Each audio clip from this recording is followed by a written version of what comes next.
नाशिकमधील कॉर्पोरेट जिहाद प्रकरणाने सध्या संपूर्ण देशाला हादरवून सोडलंय।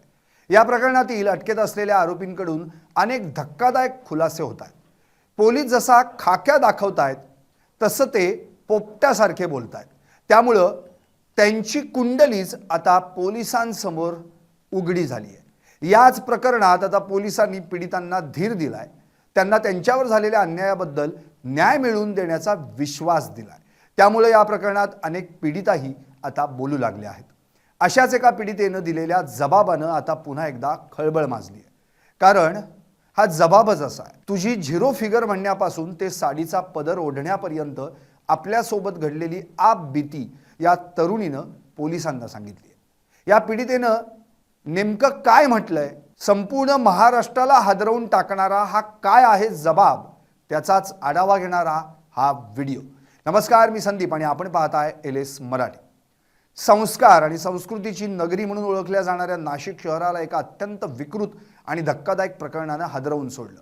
एका जगप्रसिद्ध बहुराष्ट्रीय IT कंपनीत काम करणाऱ्या उच्च शिक्षित तरुणीवर ओढवलेला प्रसंग म्हणजे केवळ लैंगिक छळ नसून तो एका जाणीवपूर्वक आखलेल्या कॉर्पोरेट जिहादचा भाग असल्याचं धक्कादायक वास्तव समोर आलंय। या प्रकरणातील मुख्य आरोपी रजा मेमन आणि आसिफ अन्सारी यांच्यासह त्यांच्या टोळीने एका निष्पाप तरुणीचं आयुष्य ज्या पद्धतीने उद्ध्वस्त करण्याचा प्रयत्न केला त्याचा सविस्तर तपशील पीडितेने पोलिसांना दिलेल्या जबाबात नमूद केलाय। भारतीय संस्कृतीत गुढीपाडवा हा सण अत्यंत पवित्र मानला जातो। याच दिवशी पीडित तरुणी पारंपरिक वेशभूषेत म्हणजे साडी नेसून कार्यालयात आली होती।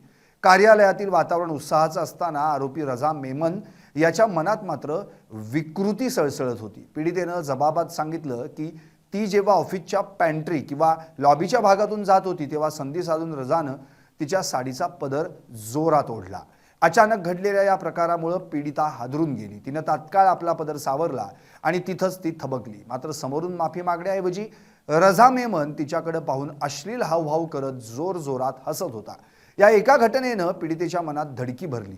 रजानं तिला धमकावताना म्हटलं की हे आपल्या दोघांमधील गुपित आहे, जर बाहेर कोणाला सांगितलंस तर परिणाम वाईट होतील।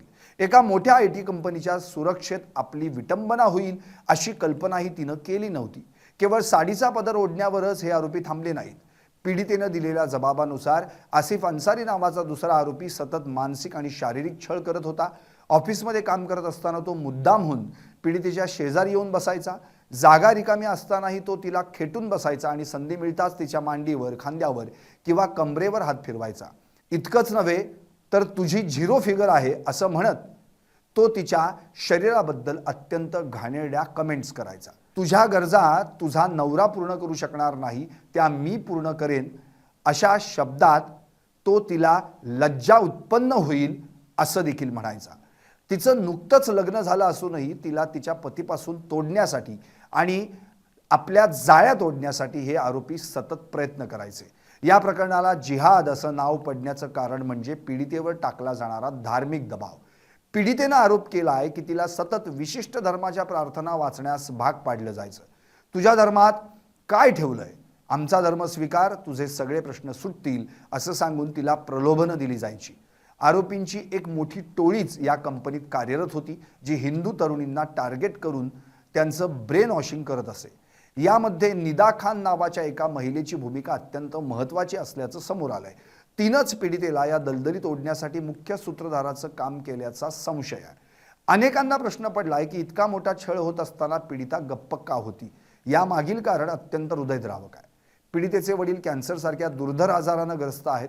त्यांच्या उपचाराचा मोठा खर्च पीडितेच्या पगारावर अवलंबून होता।